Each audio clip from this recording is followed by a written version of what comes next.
Excellency, Vinod Jacob, thank you for joining us here at Bahrain this month for this interview. Firstly, please could you tell us about your career to date that has led you to this posting in Bahrain? Thank you. I'm very happy that you're here at the embassy. I want to, at the outset, convey my greetings to the readers of Bahrain this month. You're doing good work and I wish you all the best. If you look at my diplomatic career, this is the first time I've come on assignment as ambassador. I'm honored to have come here. I came here in August 2023.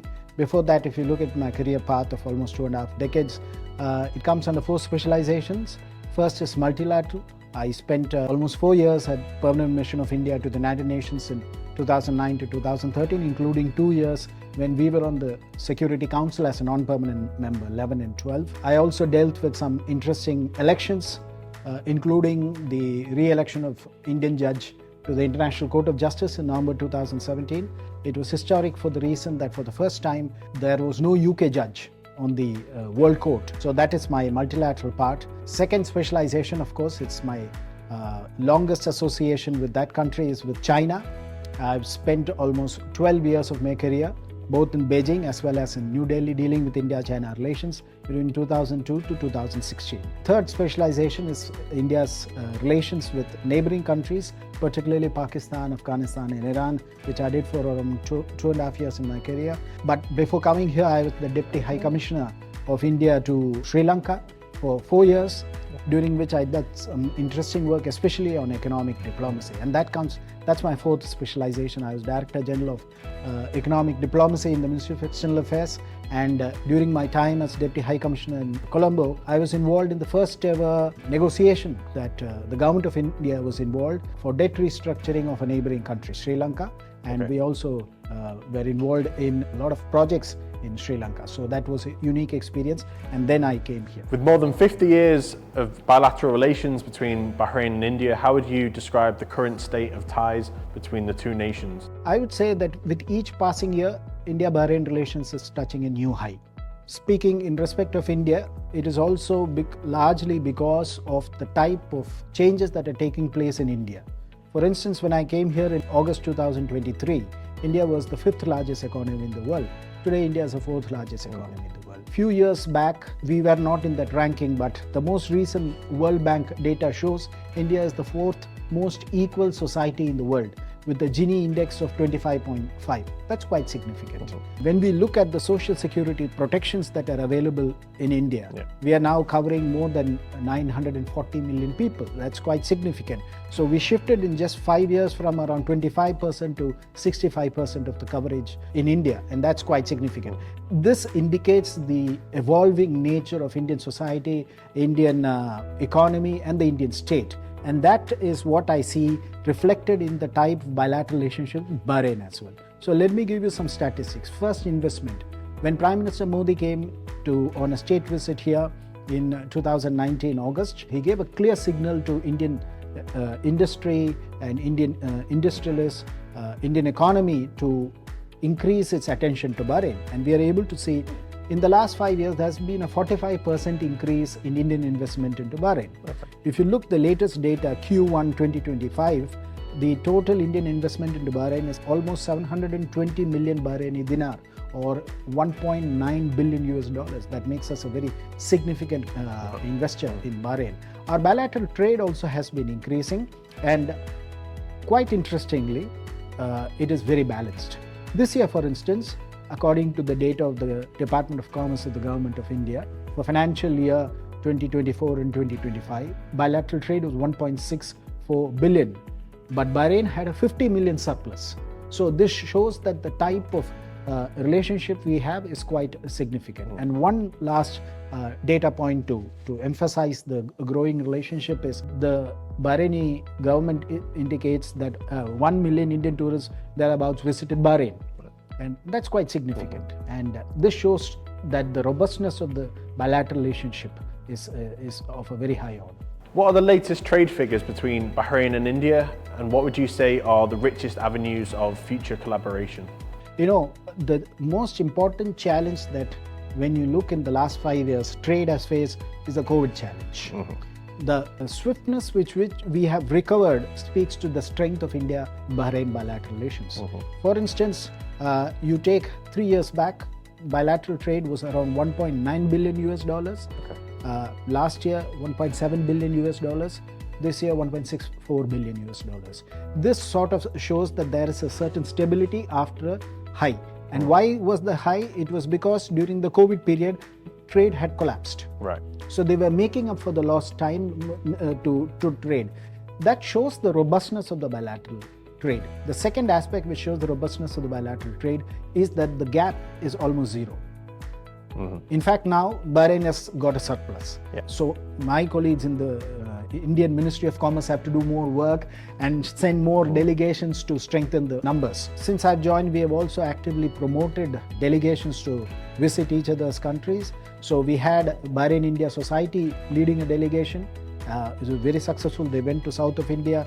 Bahrain India Society and us and the embassy, we worked together, and we curated a seminar for greater investment in the years to come. EDB also participated in it, and we have had one of the biggest trading body or chamber of commerce called FICCI visit Bahrain, and we also had a delegation from APIDA. So we see there's a lot of robustness in the bilateral trade.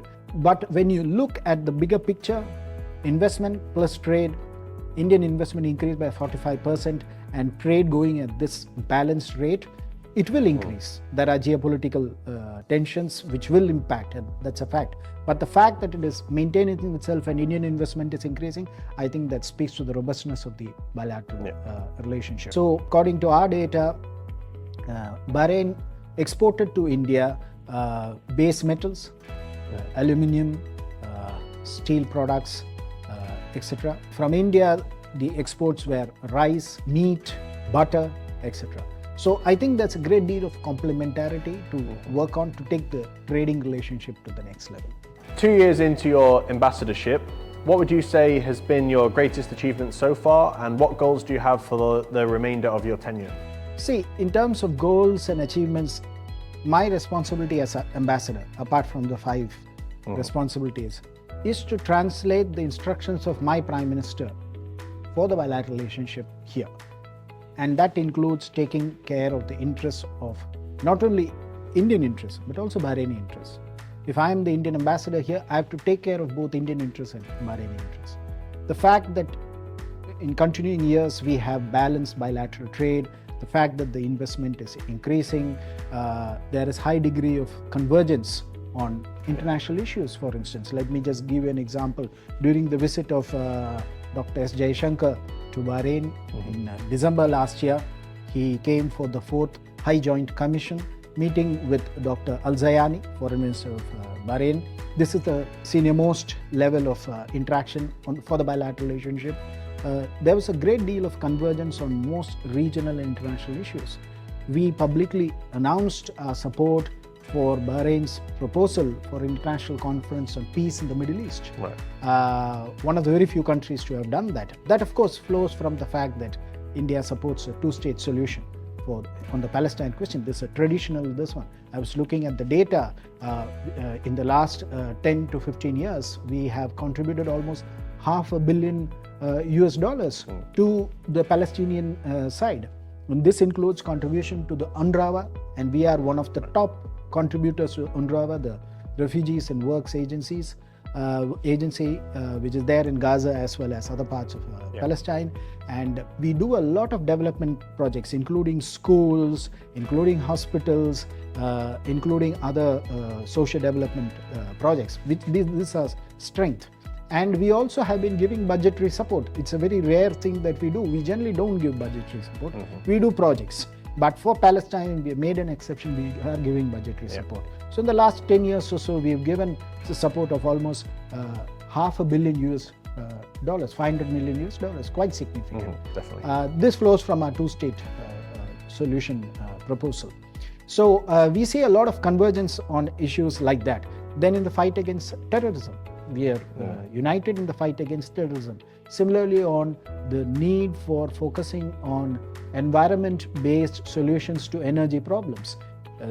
The Kingdom of Bahrain is also diversifying. It's important for India also for its own needs and objectives to achieve that. So we see a great deal of convergence which is increasing and evolving. You mentioned earlier about more than 1 million Indians visiting Bahrain. What is the embassy doing to encourage tourism from Bahrain to India, both for locals and expats in Bahrain? So we started a number of initiatives. We're targeting both ends. You know, India is a huge country with many provinces and union territories. So I've started an initiative called Focus State or Union Territory Initiative. So we take a state or states for 1.5 to 2 months and focus exclusively on that. So now we are promoting Bihar and Jharkhand, which are huge states. So we focus on two aspects: tourism potential, cultural cooperation potential, and commercial products. So it's called One District, One Product. Right. So we want to educate people in Bahrain that there are places beyond Mumbai or Pune or Kerala. There's a whole country available and a lot of interesting things are there. We have been doing it for 1.5 years, and we think that the message has gone out into the society. The second initiative we have started is here we are looking at school students, because we know that in the coming years, as they know more about the growth story of India and the potential that India offers, Bahraini school students, when they come of age, they will choose India as a destination, either to work or to study. And so we have started the Visit Embassy program. We covered around 12 Bahrain government schools. So this is with the eye on the future. We are also supporting various initiatives of the Government of India, which invites people from different parts of the world to visit India. And we intend to collaborate with various state governments and union territory governments to promote this. You've travelled extensively across India yourself, and the embassy also focuses on culture and travel and tourism within India. Could you perhaps give our readers and viewers some tips for where to visit in India when they travel there? I would suggest you visit India 2 times a year, visit 2 different parts of India every year, and make this a habit for at least a decade. And then you will be amazed to see the huge transformation that is taking place. By the time you get back to the start, it's all changed again. Yes, it's all changed. That's again, good. Definitely. Could you perhaps provide some insight into the cultural and educational events the embassy will be providing this year, particularly to celebrate the 76th Independence Day that's happening in August? We collaborate very closely with the government of Bahrain, and we have a lot of cultural programs which we have done. We have identified specific areas, for instance, Indian movies. So we have had 2 editions. Speaking only of this year, we have had 2 editions of Indian film festivals. So we have screened at both Epic Cinemas and elsewhere. We have screened Hindi, Punjabi and Marathi movies. We have also had what is called India and Bahrain Festival. We did that in Lulu in collaboration with Dana Mall and Lulu. The first edition we did it in January 2024 at the embassy, but this time we wanted to do it elsewhere. We're going to continue to do that. You would have seen the International Day of Yoga, the 11th edition. We did curtain raisers for that, and we're going to have a lot many more such events happening. Of course, we support all activities of the Indian community here on the cultural side. But I must say that in the case of Bahrain, most people in Bahrain know most parts of Indian art and Indian culture. In fact, they know the history of these things. So we start with certain advantages in this regard. So, but I think there is a potential for going even deeper. Yeah. What message would you like to share with the Indian community in Bahrain on the occasion of the Independence Day that you'll be celebrating on the 15th of August? So we will be having a flag hoisting ceremony on the 15th of August. We will also have the reading of the speech of the Honorable President of India, Madam Draupadi Murmu. We'll have the opportunity to review the bilateral relations, look back at the year that went past, and also the opportunities that are available for both Indians and Bahrainis. If I were to take an example, we're doing a lot on smart cities back in India. And there is a lot of opportunities for investment in smart cities back in India. It's almost a $20 billion portfolio at this point of time, but the ambition is going to be even much bigger than that. There's a huge opportunity that Bahrainis have, Indians have, etc. So we intend to hard sell these opportunities during the course of the celebrations and in the run-up to these celebrations. And as I told you, now we are promoting Bihar and Jharkhand states, so there will be a focus on these states during the run-up. For instance, in 26 January during the Republic Day, we were focusing on Himachal Pradesh, so there was a focus on Himachali food. So in this way, we will also look at that. But in terms of the Indian community, they have played a vital role in India-Bahrain relations. We highly value their contribution, and the government of Bahrain also highly values their contribution. I expect the Indian community to appreciate that the kingdom has very liberal policies. There's a lot of religious tolerance. They give a lot of opportunities. They're protective of the interests of Indian professionals and workers, and I hope that they will follow the rules of Bahrain. We are living in a very challenging times. End of June, there were incidents in the region, but I'm very happy that the Indian community stayed calm. They followed the advisories of the Ministry of Interior, of the government of Bahrain, and overall they contributed to the government's preparedness and response. So I would encourage them to continue in the same vein, encourage them to follow the laws of Bahrain and contribute to India-Bahrain bilateral relations. Excellency, thank you so much for taking the time to sit with us here. On behalf of myself and the rest of the Bahrain This Month team, really appreciate your insights, and we look forward to interviewing you again next year.